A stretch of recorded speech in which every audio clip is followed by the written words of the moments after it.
Bonjour, bienvenue aux Cieux ouverts du jeudi 23 avril 2024. Aujourd'hui, nous allons parler de quand Dieu s'en mêle. C'est notre sujet d'étude. Baissons notre tête dans la prière. Père éternel, nous te remercions pour ce jour. C'est le jour que tu as créé. Nous allons nous réjouir dans ce jour. Nous demandons aussi, à travers cette parole, de pouvoir expérimenter ta joie, ton amour et ta paix. Merci, Père éternel. Au nom de Jésus, nous avons prié. Amen. Donc, aujourd'hui, nous allons parler sur le sujet de quand Dieu s'en mêle. Donc, notre verset à mémoriser est tiré de Psaume 40, verset 2, et notre passage biblique du livre de Psaume 119, versets 103 à 105. Donc, je lis le verset à mémoriser. Il m'a retiré de la fosse de destruction, du fond de la boue, et il a dressé mes pieds sur le roc.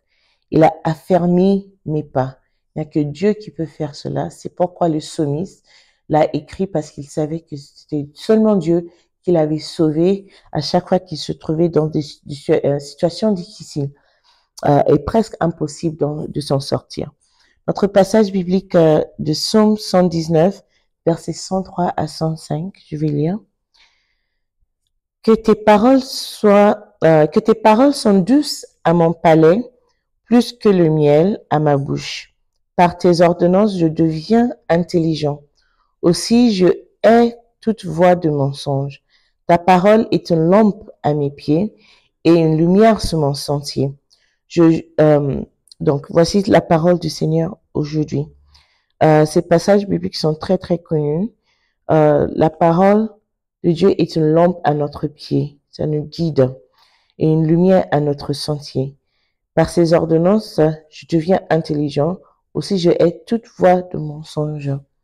Que tes paroles sont douces à mon palais, plus que le miel à ma bouche. Voici ce que la parole de Dieu peut faire dans la vie de quelqu'un qui tient vraiment à Dieu, quelqu'un qui craint vraiment Dieu.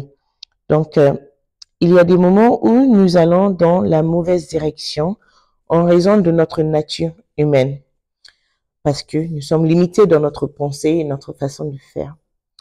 Par exemple, nous avons fait une bonne affaire lorsque nous avons acheté les 4 premiers acres de terrain qui se sont maintenant agrandis pour devenir Redemption City.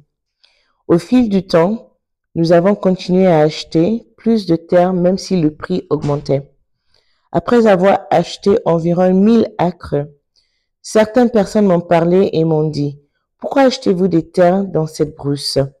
Il y a d'autres choses pour lesquelles dépenser de l'argent. » Je les ai écoutés. Cependant, une nuit, Dieu m'a dit « Mon fils, qui t'a parlé? Qui t'a appelé? C'est Jean ou moi? Qui t'a promis une ville à la place d'une broyerie? » Je me suis réveillée et j'ai décidé de continuer à acheter plus de terres. Mais à ce moment-là, ce qui coûtait auparavant 1000 naira était passé à 50 000 naira.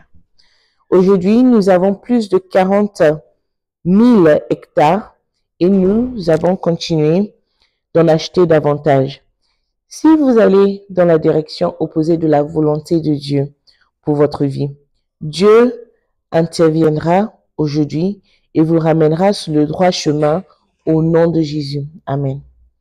Une personne peut avoir fait quelque chose de terrible par le passé qui l'a empêché d'atteindre certains objectifs. Une personne peut commettre un crime et écoper d'une peine d'emprisonnement à perpétuité. Même si le cas de cet homme peut sembler désespéré, Dieu peut intervenir et changer la course des choses. Ça sera votre cas dans le nom de Jésus si vous êtes dans cette situation. Dans Genèse 49, versets 1 à 7, Jacob, sur son lit de mort, a maudit Lévi à cause de certains péchés de son passé, mais Dieu est intervenu et a donné à Lévi l'occasion d'être restauré. Dans Exode 32, versets 25 à 26, Moïse revint de la montagne et découvrit que les enfants d'Israël dansaient nus devant une idole. Il s'écria, « Qui est du côté du Seigneur? Qu'il vienne à moi. » Tous ceux qui appartenaient à la tribu de Lévi allèrent à Moïse et devinrent son armée. Dieu inclina ses regards du ciel et dit, « Cette malédiction sur toi est annulée. » Lévi a échoué par le passé, mais il s'est mis du côté de Dieu et a été restauré. Dieu peut intervenir pour vous redonner espoir. J'ai cependant quelques questions pour vous. Êtes-vous du côté du Seigneur? Faites-vous sa volonté? Vous engagez-vous à ne servir que lui? Si vous avez répondu oui à ces questions, Dieu interviendra et vous ramènera sur le chemin de l'accomplissement de votre destinée au nom de Jésus. Amen. Et je prie pour quelqu'un aujourd'hui que si quelque chose vous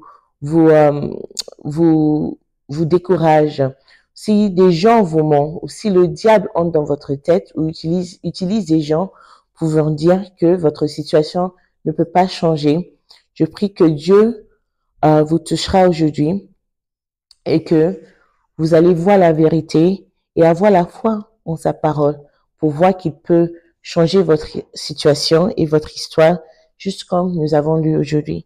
Notre point de prière est ceci. Père, je suis de ton côté. S'il te plaît, interviens dans ma situation et donne-moi d'accomplir tes plans pour ma vie. Je prie que Dieu exauce ces prières pour vous et pour moi. Merci Seigneur. Au nom de Jésus, nous avons prié. Amen.